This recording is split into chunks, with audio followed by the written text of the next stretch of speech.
મિત્રો જનતા જ્વેલર્સની અંદર આપનું સ્વાગત છે। હું નરેન્દ્રસિંહ, જેમાં આપ જોઈ રહ્યા છો BS6 ગાડી છે આપણી। જે BS6 ગાડીની અંદર એન્જિન બનાવ્યું છે આપણે, જેને હું તમને બતાવીશ કે એની અંદર એન્જિન બનાવ્યું છે।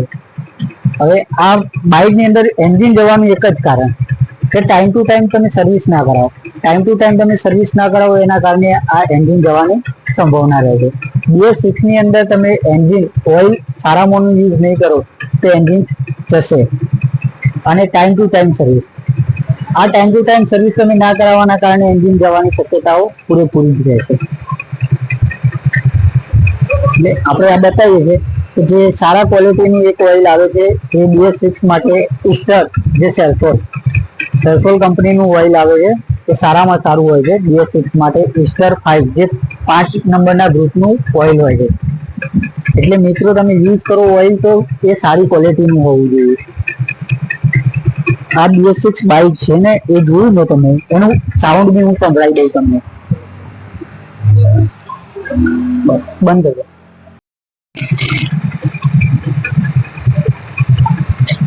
કરી ચાલુ।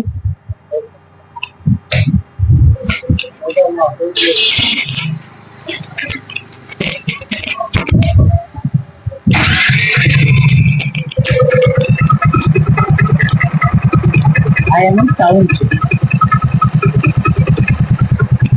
હવે BS6 બાઇક જે તમારે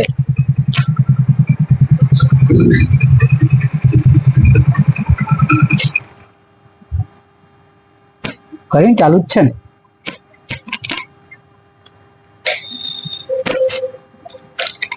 તો મિત્રો તમે સર્વિસ સારી એવી ગેરેજે સર્વિસ કરાવો, જેનાથી તમારા પૈસાની અને તમારા સાધનની સારી એવી મેન્ટેનન્સ થાય। જેની અંદર તમે સારા મેકેનિકની જોડે બતાવો, સારા મેકેનિક જોડે તમે કામ કરાવો, એટલે તમારા પૈસાની અને તમારા સાધનની બચત થાય। એટલે મિત્રો ખાસ ધ્યાન રાખો। તમે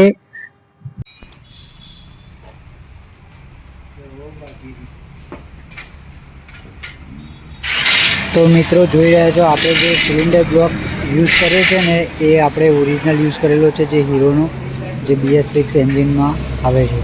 તો મિત્રો જોઈ લો, આપણે આ ઓરિજિનલ સિલિન્ડર બ્લોક યુઝ કરેલો છે જે એન્જિન જનરલ બનાવવા માટે।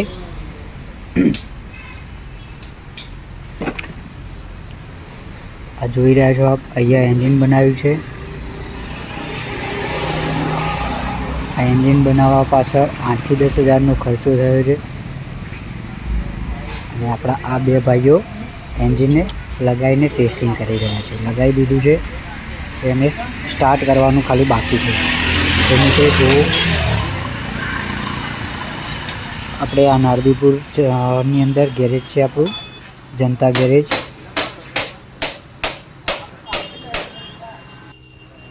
આ બાઇકની અંદર ઘણા બધા પ્રોબ્લેમ હતા, જેની અંદર આપણે વેલ્ડિંગ કરવાનું હતું ચેચિસ ઉપર, બોડી ટચિંગ હતું થોડું ઘણું, એ બોડી ટચિંગ બી થઈ ગયું છે। હવે પાર્ટી જ્યારે બી લેવા આવશે ત્યારે બી એ ખુશ થઈ જવી જોઈએ। ગ્રાહક આપણું હેપી રહેવું જોઈએ, એવું કામ સંતોષકારક કામ કરીને આપણે આપીએ છીએ।